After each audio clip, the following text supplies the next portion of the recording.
আমি ঘোষণা করতে চাই 13ই নভেম্বর কোন বাকশালপন্থীকে বাংলার রাজপথে আমরা নামতে দেব না। যদি কেউ নামবার অপচেষ্টা চালায় আমরা তাদেরকে রাজপথে মোকাবেলা করব ইনশাআল্লাহ। সংগ্রামী সাথী ও বন্ধুগণ, 2024-এর জুলাই বিপ্লব সহস্রাধিক তাজা প্রাণের রক্তের বিনিময়ে অর্জিত এই বিপ্লব। এই বিপ্লবের ভিত্তিতে আগামী বাংলাদেশ পরিচালিত হওয়ার জন্যই ঐক্যমতের ভিত্তিতে জুলাই সনদ প্রণীত হয়েছে। এই জুলাই সনদ কোন কাগজে সনদ হিসেবে আমরা দেখতে চাই না। জুলাই সনদকে আমরা আগামীর বাংলাদেশের রূপরেখা হিসেবে দেখতে চাই। এজন্য আমরা 8 দলের পক্ষ থেকে বলেছি, অনতিবিলম্বে জুলাই সনদকে সরকারি আদেশের মাধ্যমে এর প্রাথমিক আইনি ভিত্তি প্রদান করতে হবে।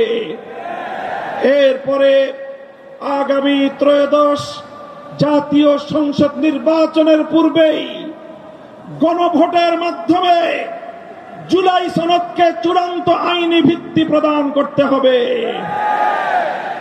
এর ব্যত্যয় হলে জুলাই বিপ্লব পন্থীরা বরদাস্ত করবে না, সেটা মানবে না। আমরা সুস্পষ্ট ঘোষণা দিতে চাই, আমাদের জুলাই যোদ্ধাদের, জুলাইয়ের বিপ্লবে শাহাদাত বরণকারী বীর শহীদদের রক্ত মারিয়ে জুলাই বিপ্লবের, জুলাই সনদ বাস্তবায়নের গণভোট ছাড়া বাংলার মাটিতে আমরা আর কোনো কিছুই হতে দেব না। আমি জানি না জাতীয় নির্বাচনের আগে জুলাই সনদ বাস্তবায়নের লক্ষ্যে গণভোট হলে কার কি সমস্যা সেটা আমাদের বুঝে আসে না।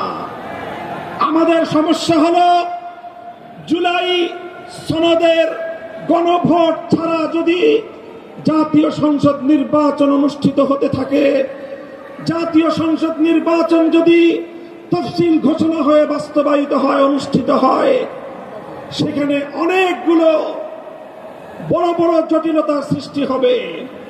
তার মধ্যে অন্যতম একটি হলো দ্বিকক্ষ বিশিষ্ট জাতীয় সংসদের উচ্চ কক্ষ কিভাবে গঠিত হবে, কিভাবে রাজনৈতিক দলগুলো তাদের নির্বাচনী ম্যানিফেস্টো তৈরি করবে, জাতির সামনে তারা তাদের উচ্চ কক্ষের 100 সদস্যের তালিকা কিভাবে প্রকাশ করবে, এই সকল বিষয়ের কোনো সদুত্তর তাদের কাছে নাই।